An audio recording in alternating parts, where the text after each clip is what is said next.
Beberapa langkah perlu dilaksanakan bagi mencapai pertumbuhan ekonomi yang resilient, inklusif dan mampan, antaranya dengan memanfaatkan teknologi, menggunakan model swasta untuk pembiayaan infrastruktur dan pembiayaan hijau dan meningkatkan modal insan. Perkara tersebut antara yang ditekankan semasa mesyuarat Menteri-Menteri Kewangan dan Gubernur-Gubernur Bank Pusat ASEAN Plus 3 AFMGM Plus 3 ke-24 yang diadakan secara maya baru-baru ini. Mesyuarat dihadiri wakil-wakil dari negara-negara ahli ASEAN, Republik Rakyat China, Jepun dan Republik Korea. Semasa mesyuarat mengenai kerjasama kewangan ASEAN Plus 3, Menteri-Menteri Kewangan dan Gubernur-Gubernur Bank Pusat antara lain mengalu-alukan kerjasama sedia ada termasuk melalui Chiang Mai Initiative Multilateralization CMIM, ASEAN Plus 3 Macroeconomic Research Office AMRO, ASEAN Bond Markets Initiative ABMI dan arah strategik proses kewangan ASEAN Plus 3. Kenyataan bersama bagi mesyuarat AFMGM Plus 3 ke-24 telah diluluskan oleh Menteri-Menteri Kewangan dan Gubernur-Gubernur Bank Pusat. Di sebalik cabaran yang dihadapi oleh negara Brunei Darussalam berikutan penularan wabak COVID-19 yang menjejaskan kebanyakan sektor termasuk industri pertanian dan agri makanan, Kementerian Sumber-Sumber Utama dan Pelancongan melalui Jabatan Pertanian dan Agri Makanan terus melaksanakan beberapa program dan usaha penambahbaikan baharu dalam meningkatkan pengeluaran di sektor pertanian.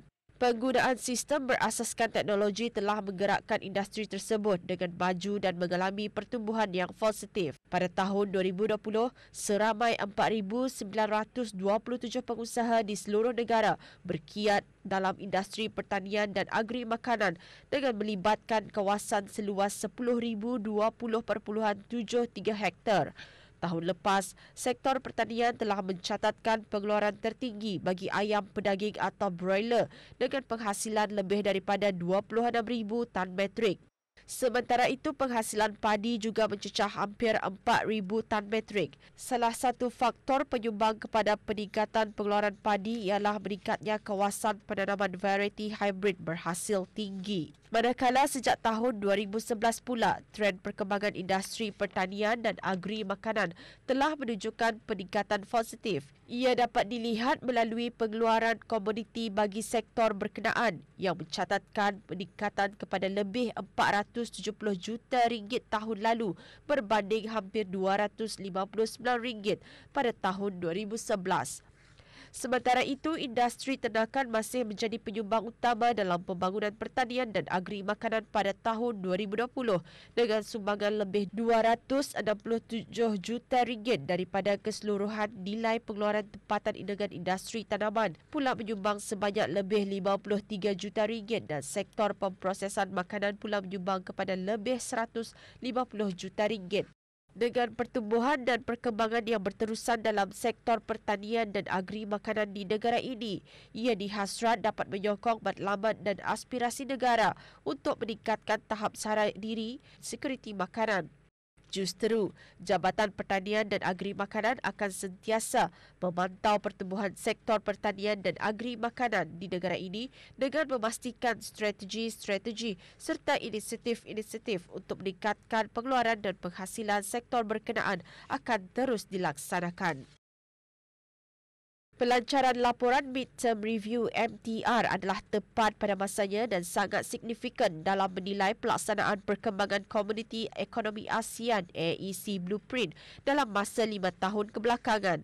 Di samping itu, ia juga memastikan ASEAN menuju ke arah yang betul dalam mencapai cita-cita jangka masa panjang menjelang tahun 2025. Perkara itu ditekankan semasa Majlis Pelancaran Laporan MTR bagi Blueprint Komuniti Ekonomi ASEAN 2025.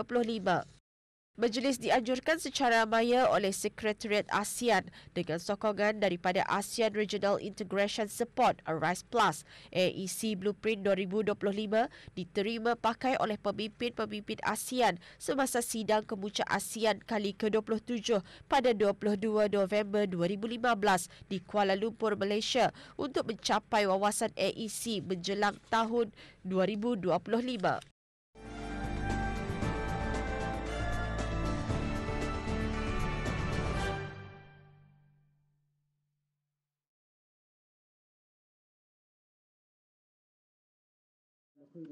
Lebih 20 orang usahawan produk-produk makanan dan minuman mengikuti suk sahur gerai makanan hujung minggu yang menyediakan pelbagai juadah untuk bersahur.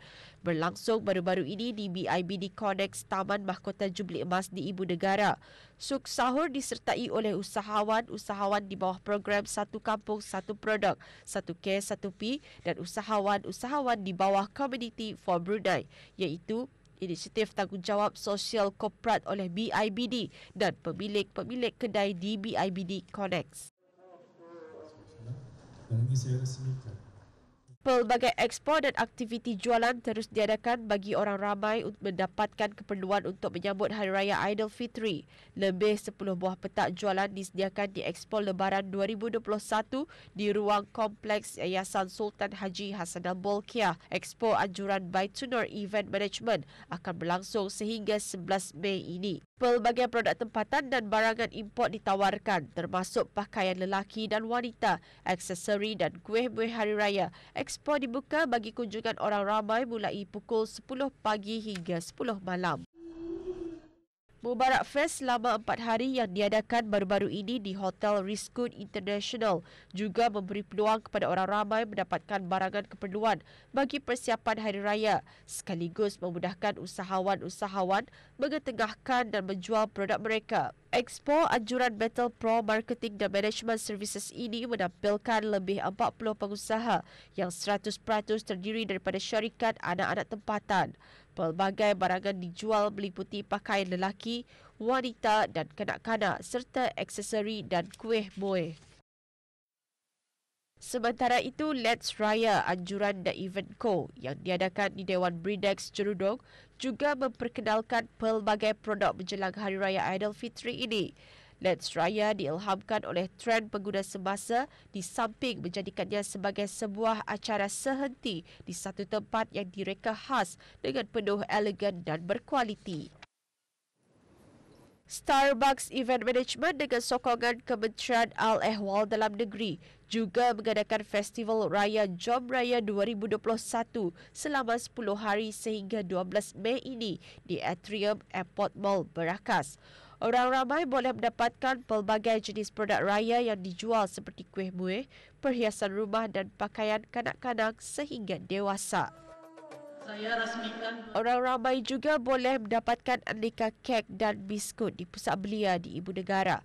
Lebih 50 peniaga tempatan di bawah Kelab Komuniti Belia Transformasi KKBT dan 34 pengusaha dari Pertumbuhan Perkumpulan Wanita WI dengan kerjasama Jabatan Belia dan Sukan mengetengahkan hampir 200 pelbagai jenis kek dan biskut era 60-an dan 80-an hingga ke variasi biskut masa kini.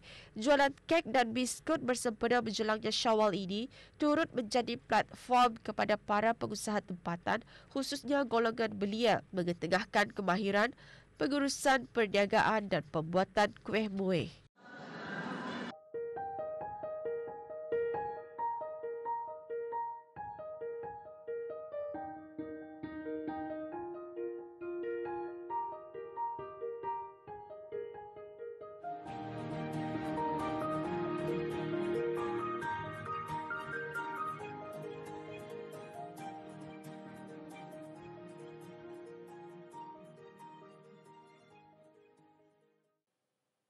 Brunei Mega Sale 2021 berlangsung sehingga 26 Mei depan.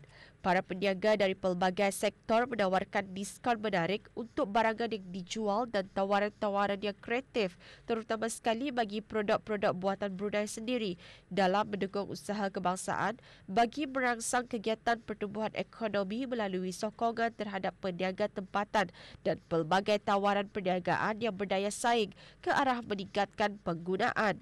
Jabatan Persaingan dan Hal Ehwal Pengguna di CCA di Jabatan Perancangan Ekonomi dan Statistik mengingatkan para peserta Brunei Mega Sale 2021 untuk mematuhi peraturan-peraturan jualan murah dan Perintah Perlindungan Pengguna Perdagangan Wajar 2011. Ia termasuk memastikan strategi harga adalah beretika dan diskaun yang ditawarkan adalah tulen supaya para pengguna tidak keliru dengan merasa telah membuat penjimatan ke atas tawaran yang tidak tulen. Pemalsuan harga diskaun untuk mengelirukan pengguna atau kegagalan untuk menyediakan maklumat kukuh bagi mengesahkan diskaun adalah menjadi satu kesalahan di bawah Perintah Perlindungan Pengguna, Kurungan Perdagangan Wajar dan peraturan-peraturan jualan murah yang boleh dikenakan denda maksima RM20,000 dan 5 tahun penjara.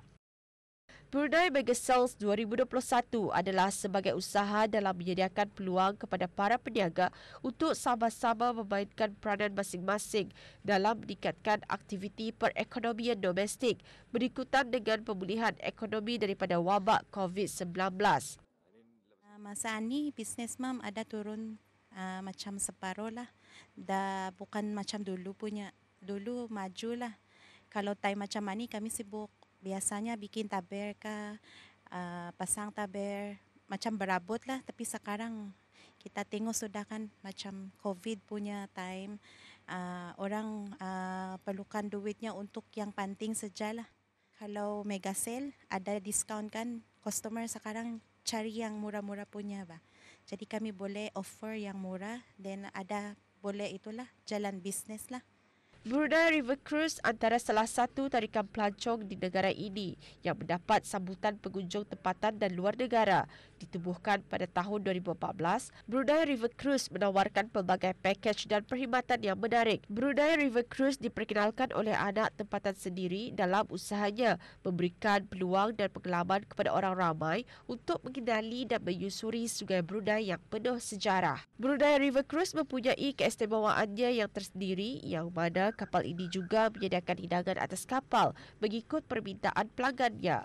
Kapal ini juga mempunyai tahap keselamatan mengikut piawaian antarabangsa dan di bawah kelas Bureau Veritas yang mana mampu menampung kapasiti maksimum seramai 60 orang penumpang. We were given the opportunity to purchase the vessel, the company, and so once we purchased the vessel, we refurbished it. And our idea was to have a proper cruise on the Brunei River because Brunei River has a very rich history, and I believe this is the best way for people to enjoy the Brunei River history. We have a few packages. Some we do individuals and private events mainly. So the individuals is where people can join the cruise individually. So even 2 people or just a small family, they could just join us according to our schedule. We call that the sightseeing cruise. And for private events, there's 2 ways people can join. They can charter the boat, just the boat itself, or we could arrange a dinner or lunch on board, even a high tea. So you can enjoy meals while cruising the river. Dengan menggunakan platform sosial media seperti Instagram dan Facebook dan kerjasama dengan beberapa pihak syarikat swasta dan ejen-ejen pelancongan tempatan di negara ini, syarikat ini telah dikenali di peringkat antarabangsa. Social media has been a big part of our marketing campaigns. Of course, locally we also do a lot of collaborations and sponsorships with companies and the media outlets. And of course the local travel agents as well. So local travel agents, they help us promote locally and internationally. Sokongan dan dorongan daripada kerajaan ke bawah duli yang maha mulia, Paduka Seri Baginda Sultan dan Yang di-Pertuan Negara Brunei Darussalam melalui Kementerian Sumber-Sumber Utama dan Pelancongan dan juga Jabatan Kemajuan Pelancongan dalam memberikan bantuan untuk mengembangkan industri pelancongan di negara ini membantu syarikat ini untuk bergerak ke hadapan. We would like to thank His Majesty and the government, especially the Ministry of Primary Resources and Tourism and the Tourism Development Department for giving us this opportunity and support over the years. We have received invitations to expos and events, and at the same time connect us to travel agents and other vendors so we could work together and come up with new products. After I graduated, I applied for Brunei River Cruise under iReady apprenticeship program, which is my job scope is sales and marketing executive. So basically I do artworks and promotion for Brunei River Cruise. in a monthly basis. So basically we prepare layouting the sales on how to promote Brunei River Cruise and target audience. Kerja di Brunei River Cruise sebagai kru. Tugas-tugas saya ialah melepaskan tali kapal, memerhatikan pesinggir dan memberi life jacket kepada kanak-kanak yang berumur di bawah 12 tahun. Siapa sangka dengan pengalaman yang ada selepas mengikuti pelbagai kursus lanjutan dalam pembuatan songkok, seorang wanita tempatan berjaya mengembangkan perusahaan pembuatan songkoknya sehingga kini. Pembuat songkok tradisional yang dikenali sebagai Aisma Songkok mula beroperasi sepenuhnya di Kompleks Perindustrian Beribi sejak tahun 2005. Berbekalkan kemahiran, Dayang Siti Aisyah binti Saleh, pemilik Aisma Songkok, berusaha mempelbagaikan lagi pembuatan songkoknya dari segi corak, warna dan jenis kainnya serta mengambil kira cita rasa pelanggan. Hasil tangan yang halus dan mutu jahitan yang kemas serta berkualiti juga menjadikan perusahaan Aisma Songkok semakin dikenali dan mendapat sambutan orang ramai. Bermula bisnisnya daripada 2005 tu. Tapi sebelum itu memang aku ada lagi bisnis. Satu baru aku memperkembang luaskan lagi untuk strategi untuk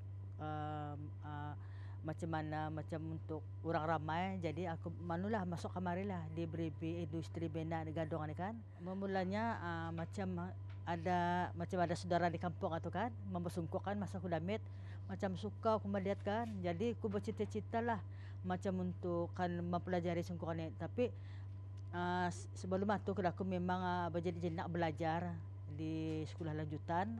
Jadi, sebelum itu di kedai aku ni butik tu jahatan baju. Sekali aku lihat kan baju ni banyak sudah yang banyak sudah yang orang membuat bisnis baju-bajuan ni kan. Jadi aku pandai, aku memang mahir jual menjahit baju. Jadi aku terfikir sungkuk ni pun aku mahir jual dua. Aku nampakkan tah sungkuk ni untuk biar jadi turun menurun supaya dia pupus lagi. Sungkukku memang aku ubah lagi. Aku ubah sesuaikan segala materialnya, segala orang keselesaan customer kan. Macam lapisan di dalam apa tu buat yang unik-unik. Orang style baru bah. Style baru jadi untuk tarikan atau ada untuk generasi anak muda suka macam tu. Aku modernkan lagi macam alhamdulillah ramai. Ini aku membuat sungkuk baby yang dam-dam tu daripada berapa bulan itu memang aku buat laku masa ni. Ataupun saiz yang besar sekali. Semua ada.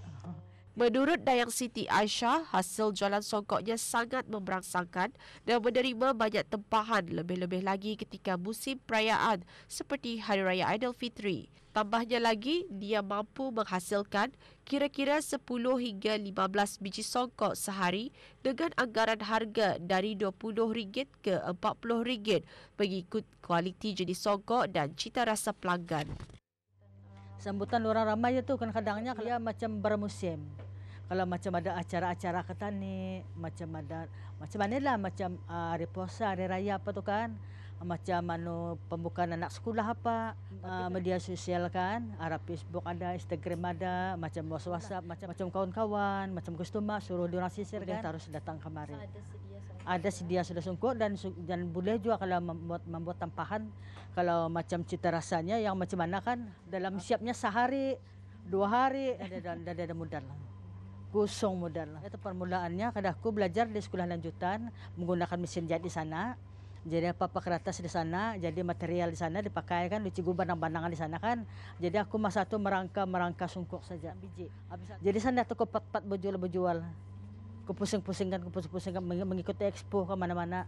Mula expo dalam Brunei, habis itu expo ke mana-mana yang mengantar aku daripada MAPR mengantar ke aku. Di samping menjalankan perusahaannya, dia juga menawarkan kelas atau kursus penempatan sementara bagi mereka yang berminat dalam pembuatan songkok di negara ini dari segi teknik dan pembuatan asas. Macam orang daripada belajar daripada di pos kesenian, macam dia bekerja apa tu bah, anak-anak muda apa, Bolehlah arahku bekerja ataupun siapa yang akan belajar macam itu. Tapi kalau kan yang orang attachment selama 6 bulan untuk meneruskan ke tani sungkuk-sungkuk di Brunei ini supaya ada pupus. Support lokal. Kalau ada bantuan ke apa, memang akan diusaha lagi macam itu. Actually sebenarnya part time pulang.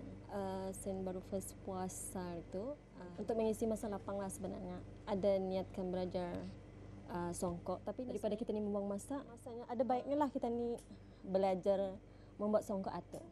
Alhamdulillah boleh juga. Alhamdulillah sebutan barang sangka. Kalau promo yes ada, kami pun ada. Kalau sekiranya balik macam modern tu, kami ada bagi diskaun sikit lah.